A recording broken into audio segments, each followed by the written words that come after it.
நான் நிறைய இடத்துல என் அப்பா அம்மா கஷ்டப்படுறத கண்ணிலேயே பார்த்துட்டேன். எங்க அம்மாக்கு காது கேட்காது. அதனால எல்லாரும் சொல்லுவாங்க, காது கேட்காதுல்ல, எதுக்கு உன் பிள்ளையெல்லாம் படிக்க வச்சுட்டு இருக்க, இது இப்படிதான் அப்படிதான் வயசான காலத்துல இப்படிதான் பண்ணும் அப்படின்னு சொல்லுவாங்க. நான் ரொம்ப லேட்டா பிறந்தது என்னோட தப்பு இல்லைல்ல. அதனால இந்த இதெல்லாம் எப்படியாவது மாத்தணுமே அப்படின்றதுக்காக இந்த ஸ்கீம் மூலியமா நான் தினம் மாசம் மாசம் வர அந்த காசுல 100 ரூபாய் சேர்த்து வச்சு என் அம்மாவுக்கு நான் போன மாசம் ஒரு மிஷின் வாங்கி கொடுத்தேன். அந்த மிஷின்னால இப்ப எங்க அம்மா கேட்டுட்டு இருக்காங்க.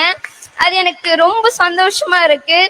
இந்த ஒரு ஸ்கீம்னால எனக்கு எங்க அம்மாவுக்கு மிஷின் வாங்கி கொடுக்க முடிஞ்சது அப்படின்னு நினைக்கும் போது ரொம்ப பெருமையா இருக்கு. கண்டிப்பா படின்னு சொல்றீங்க, கண்டிப்பா படிக்கிறேன். நான் படிச்சு இதே மாதிரி என் அம்மாவுக்கு கண்டிப்பா காது ஆப்ரேஷன் பண்ணுவேன். எங்க அப்பாவுக்கும் ஹெல்த் இஷ்யூஸ் நிறைய இருக்கு. அதுக்கு நிறைய கடன் வாங்கியிருக்காங்க. அது எல்லாத்தையும் இப்போ நான் தான் அடைச்சிட்டு இருக்கேன். அதே மாதிரி படிச்சு என் அப்பா அம்மாவை எந்த ஒரு ஹெல்த்ல ரொம்ப கஷ்டப்பட்டேன். ஒரு பிளட்டுக்காக நான் ஏறாத இடம் இல்லை. ரொம்ப கஷ்டப்பட்டு என் அப்பா அம்மாவை பார்த்துட்டு இருக்கேன்.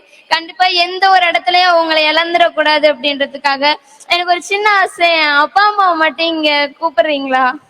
வாங்க. எங்க இருக்காங்க? இருக்காங்களா? இங்கதான் இருக்காங்க. நான் எங்க இருக்காங்கன்னு எனக்கு நீங்க எந்திரிச்சு நிக்க முடியுமா? எங்க இருக்கீங்க? எந்திரிச்சு நில்லுங்க. அதோ அங்க இருக்காங்க, பின்னாடி இருக்காங்க. எல்லாரும் சேர்ந்து அவங்களுக்கு ஒரு கைத்தட்டல் கொடுத்துடலாம். ரம்யா, நீங்க சொன்னீங்கல்ல, அந்த வைராகியம் அந்த தைரியம் தமிழ்நாடு கல்வி தந்தது, அது கண்டிப்பா உங்களை கைவிட்டுறாது. இப்போ இந்த மேடையில ஜெயிச்சதுக்கு அப்புறம் நீங்க சொல்லி நீங்க மேலே ஏறி வரோம்னு சொன்னோம். அது நம்ம சிஎம் சாருக்கு நம்ம அப்புறமா சொல்லி காட்டுவோம் அது என்னன்ட்டு. பட் இப்ப நீங்க மேலே ஏறி வந்துட்டீங்க. இந்த மேடையில இருந்து உங்க அப்பா அம்மாக்கு என்ன சொல்ல விருப்பப்படுறீங்க? அப்பா அம்மா கவலைப்படாதீங்க, உங்களை எந்த இடத்துலயும் விட்டுற மாட்டேன். உங்களை தப்பா பேசினவங்க நான் பாத்துக்கிறேன், ஓகேவா? எந்த இடத்துலயும் கவலைப்படாதீங்க, உங்களை எந்த இடத்துலயும் விட மாட்டேன். இன்னும் படிச்சு உங்களை நான் நல்லா காப்பாத்துறேன். எல்லாருக்கும் ஒண்ணு சொல்றேன். ரொம்ப ஒரு மனசுல ஒரு விஷயம் தோணுது. நான் பார்த்தது, எங்க அம்மாவை நிறைய பேர் ஹெல்ப் பண்ணி நான் பார்த்துருக்கேன். அந்த இடத்துல நான் சொல்றேன், எங்க அம்மாவை நீங்க ஹெல்ப் பண்ணனாலதான் என்னமோ தெரியல எங்க அம்மாவுக்கு மிஷின் வாங்கி கொடுக்கணும்னு எனக்கு தோணுச்சு. கண்டிப்பா நீங்க இன்னும் என்னை பத்தி பேசதான் எங்க அம்மாவுக்கு இன்னும் நான் ஆப்ரேஷன் பண்ணணும் அப்படின்னு நினைப்பேன்.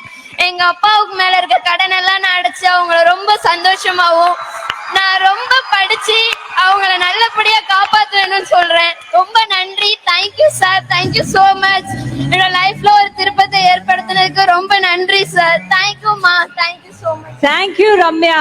இந்த வைராகியம் இந்த தைரியம் உங்களுக்கு கல்வி கொடுத்தது, அந்த கல்வி நம்மளுடைய தமிழக அரசு கொடுத்தது. இந்த 1000 ரூபாய் என்ன செய்யும் அப்படின்னு நினைச்சு பார்த்திருப்பாங்கல்ல யாரோ, அவங்களுக்கான பதில் இது. Thank you for taking it in the right path. ரொம்ப ரொம்ப நன்றி.